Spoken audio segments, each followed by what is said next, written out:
të gjithëve, unë jam Enejda Ndoci dhe dojmë së bashku në këto hapësirë informative për të njohur me zhvillimet më të fundit në vend.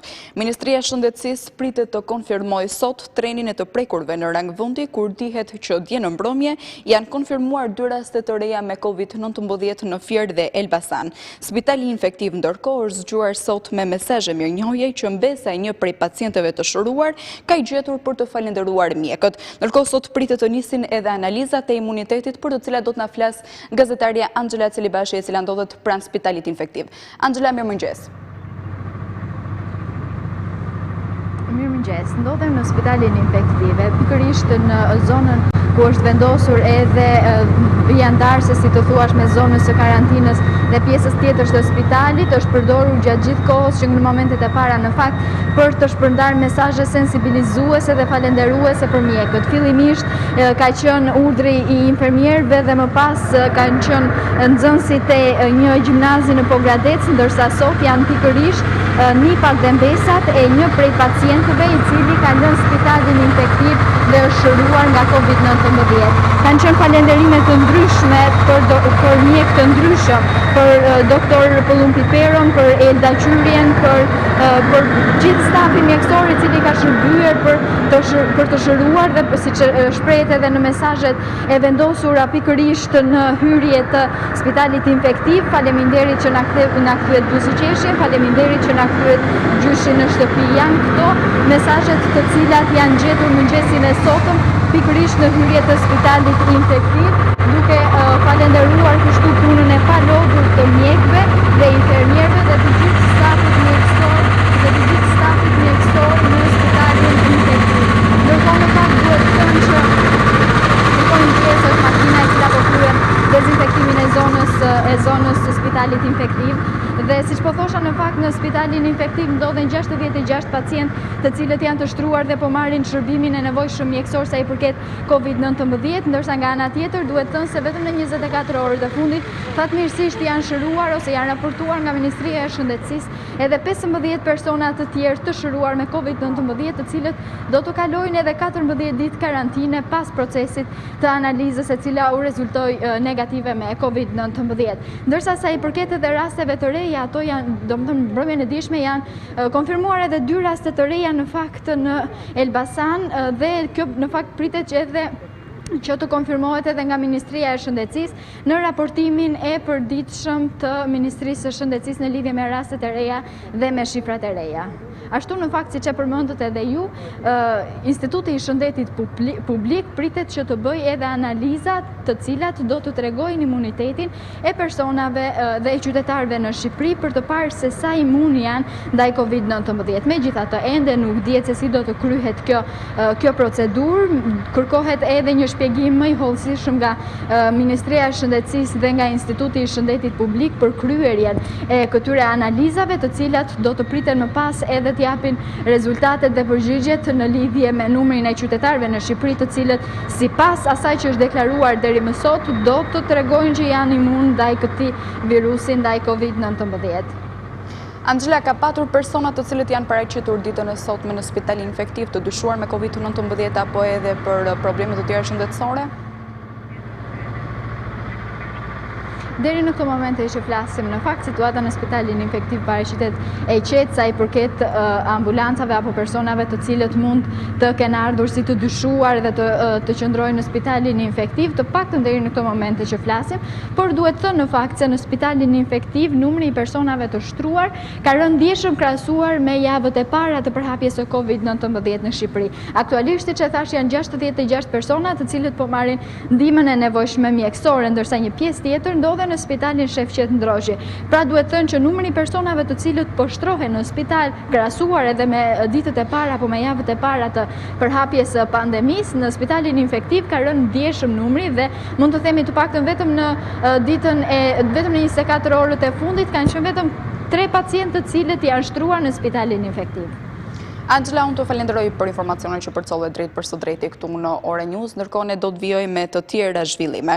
Ndërkohë Tirana dhe Shkodra janë 2 vendet me numrin më të lartë të personave të infektuar me COVID-19. Gjatë 24 orëve të fundit kanë rezultuar pozitiv 16 raste të reja, ku 6 prej tyre janë nga kryeqendra e Veriut. Në Shkodër ende nuk është shkëputur zinxhiri i infektimit me COVID-19. Në 24 orët e fundit janë marrë 26 tampon për analiza, nga të cilët 6 kanë rezultuar pozitiv. Nga rastet e fundit, të cilët kanë rezultuar me COVID-19, 2 janë familjar të 8 vjeçare, se cila ka ndruar jetë, dhe infermieri i cili shërbente prej muajsh, 1 antar i familjes nga Dobrazhe dhe 2 antar të familjes nga Kirrasi. Kur ka raste brenda së një familje, është rëndësishme që masat e kontrollit të infeksionit të zbatohen me rigorozitet dhe ju lutem qytetarëve të evitojnë vizitat tek të afërmit e tyre, vizitat familjare për çfarë do lloj sebepi. Në 24 orët e fundit janë testuar 175 persona të dyshuar, prej të cilëve janë konfirmuar 16 raste të reja me COVID-19 dhe më problematike mbetet Tirana dhe Shkodra. Në të gjithë Shqipërinë janë testuar 2571 raste të dyshuara dhe të prekur kemi 377 raste. Në Tiranë janë 177 raste, në Durrës janë 38 raste, në Lushnjë 5 raste, në Elbasan 10, në Fier 26 raste, në Kavaj 8 raste, në Rogozhin 4 raste, në Korçë 16 raste, në Vlorë 5 raste, Shkodra tashmë shkon në 44 raste, Lezhë 14 raste, Berati 2 raste, Hasi është shtuar në 12 raste, Kruja 5 raste, Tropoja 4 raste, Puka vazhdon me 4 raste dhe Mirdita vazhdon me 3 raste. Nga përditësimet e fundit të Ministrisë së Shëndetësisë, është shqetësuese është gjendja e pacientëve, të cilët marrin shërbim intensiv në 2 spitalet Covid. Në shërbimin infektiv janë 66 qytetarë të shtruar. 5 prej tyre janë në terapi intensive. Në spitalin Covid-2, Shef Qendroqi, janë 7 pacientë të shtruar, gjithsej, ndër të cilët 6 janë në terapi intensive, nga këta 2 janë të intubuar. Shqipëria ka hyrë në javën e 5 ndaj luftës me koronavirus dhe deri më tani ky virus ka shkaktuar 22 viktima, ndërsa numri të shëruarve ka arritur në 116. Në Britaninë e Madhe është shtuar frika mbi të ardhmen e leadershipit aktual, pasi kryeministri Boris Johnson po kurohet intensivisht për simptomat e rënduara të koronavirusit. Diplomati i parë i vendit është caktuar si zëvendësuesi provizor. Kryeministri britanik Boris Johnson ka kaluar natën e parë në spital, pasi edhe pas 10 ditëve izolim, vazhdon të shfaq simptomat e koronavirusit. Zyra e kryeqeveritarit njoftoi se me udhëzimin e mjekëve, Johnson është shtruar për analiza rutinë dhe do të qëndrojë në kujdes spitalor derisa të jetë nevojshme. Prej ditësh, asistentët, por edhe doktorët e Johnsonit ishin të shqetësuar pasi kreu i ekzekutivit, që nga 27 marsi komandon detyrat qeveritare nga shtëpia, në telekonferencat me varësit e tij, kolliti dhe kishte frymare të rënduar, shoqëruar edhe me temperaturë të lartë. Publikisht, 55 vjeçari raportoi se kishte vetëm simptoma të lehta. Lajmin e komentoi të dielën edhe presidenti amerikan Donald Trump. Kombi ynë i uron të shkuara kryeministrit Boris Johnson, që po lufton personalisht me koronavirusin. Ai është miku im, një zotëri dhe lider i vërtet, u shpreh Trump nga shtëpia e bardhë. Partnerja e kryeministrit britanik, e cila është shtatzën, po ashtu raportojnë në fundjavë se prej ditësh ka kaluar vetë vështirësi me koronavirusin. Zyra e kreut të qeverisë këmbgul se Johnson do të vazhdojë të jetë në detyrë, por mediat kanë nisur të raportojnë se tani ka dyshime mbi aftësitë e tij për të udhëhequr betejën e vendit me pandeminë. Besohet se nëse gjendja e Johnsonit do të rëndohet, posti kryeministrit do i besohej de facto ministrit e jashtëm Dominic Raab, derisa kreu aktual i qeverisë të marrë trajtimin mjekësor. Përpos kryeministrit, edhe zyrtarë të tjerë si ministri i shëndetësisë apo edhe princi Charles i Britanisë janë raportuar si bardhës të koronavirusit, ndërsa në gjithë vendin, numri të prekurve po afron në 50.000 e gati 6.000 vete kanë humbur jetën. 9.506 punonjës e të vetë punësuar dhe mbi 5.600 biznese kanë përfituar sot pagën e luftës të ofruar si mbështetje drejt për drejt nga qeveria. Kryeministri Edi Rama njoftoi përmes një postimi në Facebook. Kryeministri tha se mbi 36.400 biznese të fashës 0 deri në 14 milion xhiro në vit, me mbi 61.000 të punësuar të vetë punësuar, kanë dorëzuar aplikimet pranë drejtorisë së përgjithshme të tatimeve për të marrë pagën e luftës. Ndërkohë për të gjithë të punësuarit e pamundësuar për punë nga lufta në sektor të tjerë të rëndësishëm të ekonomisë, qeveria po vlerëson mundësinë për të adresuar shqetësimin e tyre në paketën e zgjeruar. Rama thotë se çdo vend punë është jetik për ata që e kanë edhe për familjen tonë të madhe, ndaj së bashku me çdo kompani e punëdhënës, por edhe në reflektim të solidaritetit dhe përgjegjshmërisë së tyre sociale, ne do të bëjmë çmos ta bëjmë aktive këtë armat punonjësish që nesër do të jenë në vijën e parë të betejës për shërimin e ekonomisë sonë të plagosur nga lufta.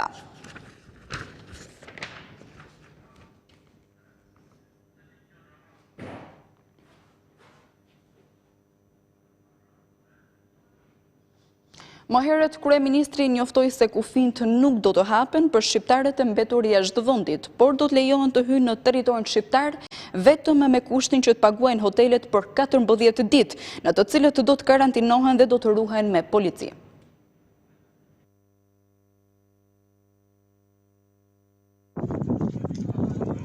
Pas pamjeve të publikuara në mediat të miturve dhe të moshuarve shqiptar që për disa orë qëndruan në tokë neutrale me zoganave të Greqisë dhe Malit të Zi për shkak të mbylljes së kufive, qeveria ka menduar një zgjidhje të kufizuar. Me anë të një komunikimi në Facebook, kryeministri Edi Rama sqaroi edhe këtë operacion. Kush do të vi në kufi toksor me dokumenta rezidence në vende të tjera nuk do lejohet të hyjë. Ndërsa kush do të vinë në kufi me pretendime të një natyre tjetër, do të karantinohet për 14 ditë në struktura hoteliere me shpenzimet e veta. Ndërsa Edi Rama ka një akuzë të drejt për drejt për ish kryeministrin Sali Berisha pas reagimeve të këtij të fundit për shkeljen e të drejtave të njeriut. Thjesht dhe vetëm synon të nxjisë katastrofë, që Sali Berisha ka vetëm një synim. Si të rishkatroj dhe njerë Shqipërinë për llogaritë e tij halucinante. Por në këtë rast nuk është thjesht nxitje rëmuji, në këtë rast është nxitje e zinxhirit të vdekjeve. Masa lehtësuese do të ketë për persona që shkojnë në punë dhe për rritje të kohës për lejen për pazar, edhe pse Edi Rama mendon që fasha orarit nuk është problem, sërish në këtë komunikim tregoi që kjo çështje po diskutohet.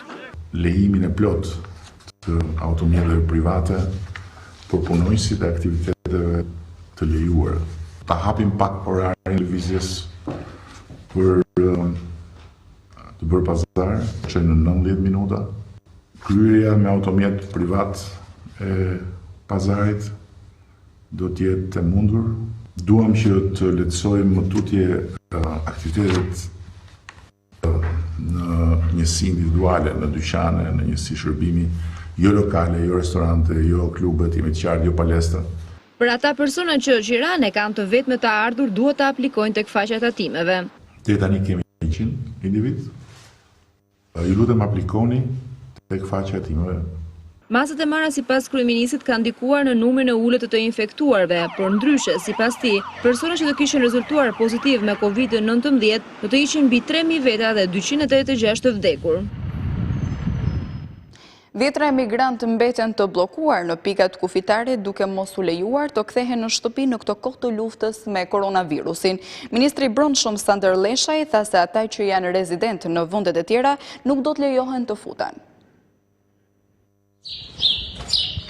Kufiri mbetet i mbyllur për emigrantët shqiptar që kërkojnë të kthehen në shtëpi në kohën e luftës me koronavirusin. Ndërsa këtë të hënë, larg pikës kufitare u mbajtën edhe mediat. Ndërkohë që situata vazhdon të jetë e rënduar në tokën neutrale, ku janë mbi 25 shteta shqiptar, të cilët prej më shumë se 40 orësh presin një urdhër për të kaluar në drejtim të tokës shqiptare. Problemet e tyre janë të shumta, që nga shëndetësore, mungesa e lëndëve ushqimore e të tjera. Urdhri më i fundit që ka ardhur është që gazetarët duhet lënë territorin e doganës së Kapshticës. Por ministri i punëve të brendshme Sander Leshaj nga Shkodra e bëri të qartë se trau i doganës nuk do të ngrihet për askënd që është rezident në një tjetër vend. Mbetet e qartë për gjithë qytetarët. Ata që janë rezident në vende tjera nuk janë të lejuar për të ardhur në Shqipëri gjatë këtyre ditëve.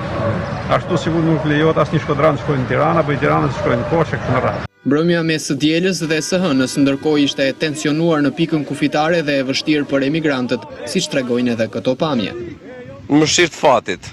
17 prej tyre patën nevojë për ndihmë mjekësore në spitalin e Bilishtit për shkak të gjendjes së rënduar të tyre, si pasojë e temperaturave të ulta dhe qëndrimit për një kohë të gjatë pa ngrënë ushqim. 8 prej tyre më pas u lejuan të udhëtojnë drejt shtëpisë, ndërsa të tjerët u kthyen sërish në tokën neutrale. Presidenti Ilir Meta dhe kryedemokrati Lulzim Basha dhe shoqatat e të drejtave të njerëzit i kanë kërkuar qeverisë ta zgjidhë çështjen për shqiptarët që kërkojnë të kthehen në shtëpi.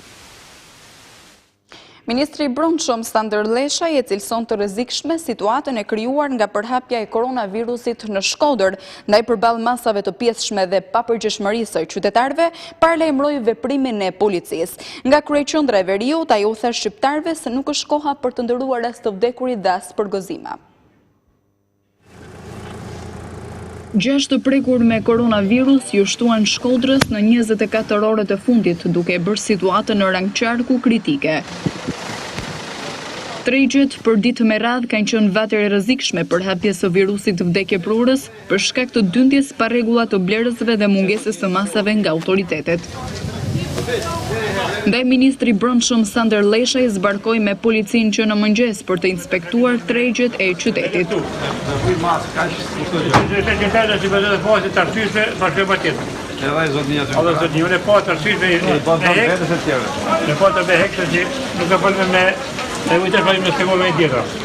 Autoritetet vendore i kritikoi për masa të pjesshme, ndërsa qytetarët për mungesë përgjegjësie. Ndaj paralajmëroi ndërhyrje nga ana e policisë. Shoh që në disa segmente, sidomos në tregjet e hapura, ka probleme të mëdha.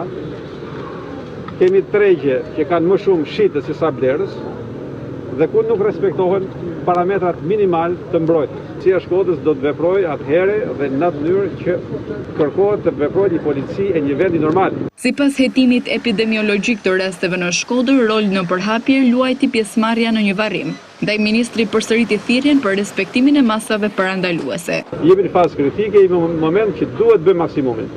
Dhe maksimumi është që kush s'ka punë të rrinë në shtëpi. Pas Shkodrës, ministri i Brendshëm zbriti për inspektim në Lezhë, ku ishte më i butë me drejtuesit lokal, por sërish kërkoi rritjen e masave kundër përhapjes së koronavirusit. Filluar nga nesër në gjithë vendin do të aplikohen standarde të reja për sigurinë në tregjet ushqimore, kryesisht në fruta perimet dhe tregjet e hapura. Policia dhe ushtria janë vënë në vijën e parë të luftës në terren për të parandaluar përhapjen e koronavirusit. Ministri Leshaj tha se ata janë të pajisur me masat mbrojtëse. Nëse keni parë në një që nuk e respekton dhe nuk i qëndron detyrimeve që ka marrë nga eport e tij, ne duhet që të marrim masa ne për të. Kryetari e Bashkisë së Shkodrës Voltana Ademi, ndërsa ka akuzuar kryeministrin e Rama për mungesë vëmendje ndaj Shkodrës, ka kërkuar më shumë testime për personat që kanë kontakte me të infektuarit nga COVID-19. Sot, Rama dërgoi në Shkodër generalin pas paleta Sander Leshaj, atë që ka vënë në krye të Ministrisë Brendshme për me sulmu shkodrant. Dështimin e tij edhe në menaxhimin e një situate të rrezikshme dhe që lidhet direkt me jetën e shqiptarëve, Rama po përpiqet tu a hedh të gjithën qytetarëve të Shkodrës. Kjo është një strategji e ulët e qeverisë deri në kriminale, të cilën unë e kam denoncuar publikisht prej ditësh. Kryeministri, përmes ministrit të tij të Brendshëm, po mundohet të fshehë dështimin në hetimin epidemiologjik dhe në testimin e qytetarëve në përballimin e krizës shëndetësore dhe ekonomike. Rama e sejmeni i tij që kishte ardhur me një mision të caktuar politik në Shkodër, fatkeqësisht e din mirë se janë familje e familjar që kanë patur kontakte me të infektuar, e të tjerë që prej ditësh kanë telefonuar numrin 127 dhe që është refuzuar testimi. Ai e din mirë se një person të shtunën ka humbur jetën në spitalin e Shkodrës, pa mundur as të dërgohet në Tiranë për shkak të vonesave e neglizhencës, duke ngjallur panik e pa siguri tek stafet mjekësore e pacientët e spitalit. Siç e kam kërkuar disa herë, edhe sot, kërkoj që të rritet numri i testeve për qytetarët, për të identifikuar dhe shkëputur zinxhirin e infeksionit në Shkodër. Po kaq emergjente është edhe mbështetja financiare dhe ushqimore, pasi qytetarët janë në vështirësi të sigurimit të bukës së përditshme. Kam ofruar dhe ofroj edhe sot të gjithë bashkëpunimin për te kalimin me sa më pak probleme të situatës së rëndë të pandemisë, edhe pse deri më sot gjithçka ka rënë në vendin veshin e shurdhër të qeverisë. Kryeministri dhe kryetari i opozitës debatua në distancë mbi numrin e testimeve për koronavirusin. Lulzim Basha kërkoi rritjen e numrit të testimeve duke theksuar se vetëm kjo rrugë ndërpret pasojat e rënda për vendin. Por kryeministri thotë se këtë çështje nuk mund ta vendosë politika, por komiteti teknik. Partia Demokratike vijon të kërkoj me forcë testimin masiv si të vetmen rrugë për të zbuluar për masat e sakta të infeksionit COVID-19. Lulzim Basha thot se kryeministri po fshihet pas një komiteti teknik, në një kohë kur siç thot ai, mbrojtja e shëndetit të qytetarëve është detyre e qeverisë. Pa testuar, pa gjurmuar, pa izoluar, pasojat do të jenë shumë të rënda. Kryeministri po fshihet pas një komiteti teknik me shpresë që njerëzit mos ta shohin se sa i papërgatitur është. Është përgjegjësi e qeverisë që të mbrojë shëndetin e njerëzve, të pajisë me mjetet e duhura ekipet mjekësore dhe të mbajë në këmbë ekonominë. Sulmet kundër opozitës nuk i fshehin dot dështimet e tij. Por kryeministri Edi Rama reagoi duke thënë se Partia Demokratike nuk mund të jap mend për strategjinë e testimit. Po kush është Partia Demokratike që mendoka për si do të bëhen testet? Çfarë është Partia Demokratike? Një institut i certifikuar nga OBSH-ja për shëndetësinë. Një ditë më parë Selia Blu tha se qeveria nuk bën transparencë për numrin dhe kapacitetet e testimit të qytetarëve për koronavirusin. Ministri e Shëndetësisë Ogerta Manastirliu bëri me dije këtë të hënë se vendi ynë është përfshirë në nismën e Organizatës Botërore të Shëndetësisë për të bërë pjesë e një studimi klinik ndërkombëtar për optimizmin e protokolleve për trajtimin e COVID-19. Në lidhje me testimin, ministri e Manastirliu deklaroi strategjinë e testimit e vendosin ekspertët. Ajo shtoi se Shqipëria nuk ka probleme me kapacitetet testuese, madje janë porositur edhe 30.000 teste të tjera. Ministri e Shëndetësisë Manastirliu u bëri thirrje qytetarëve të Shkodrës, Tiranës dhe të gjithë vendit të respektojnë masat e marra si e vetmja armë për të mundur COVID-19.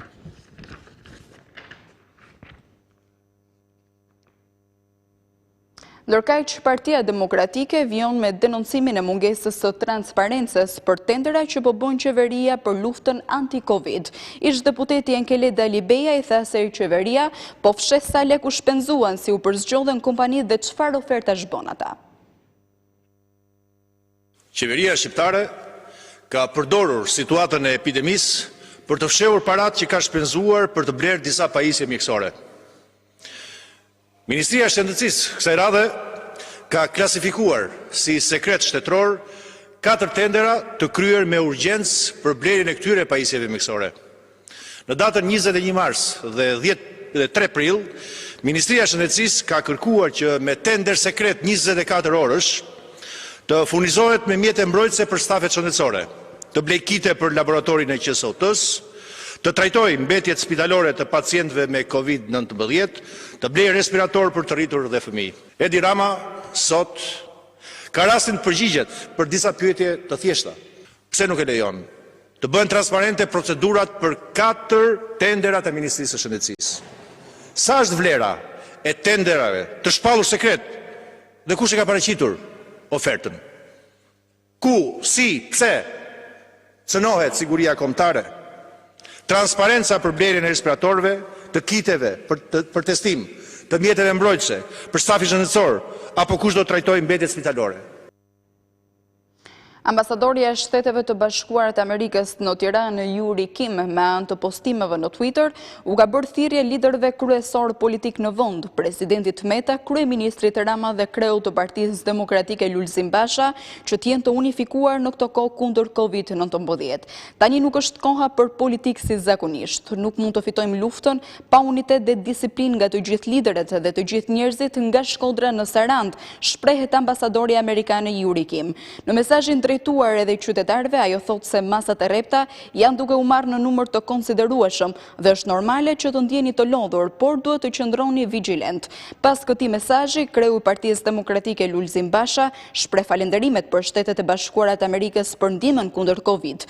Ai thotë se Partia Demokratike do vazhdojë të insistojë për testim dhe distancim social, të ofrojë zgjidhje konkrete dhe të kërkojë transparencë nga qeveria.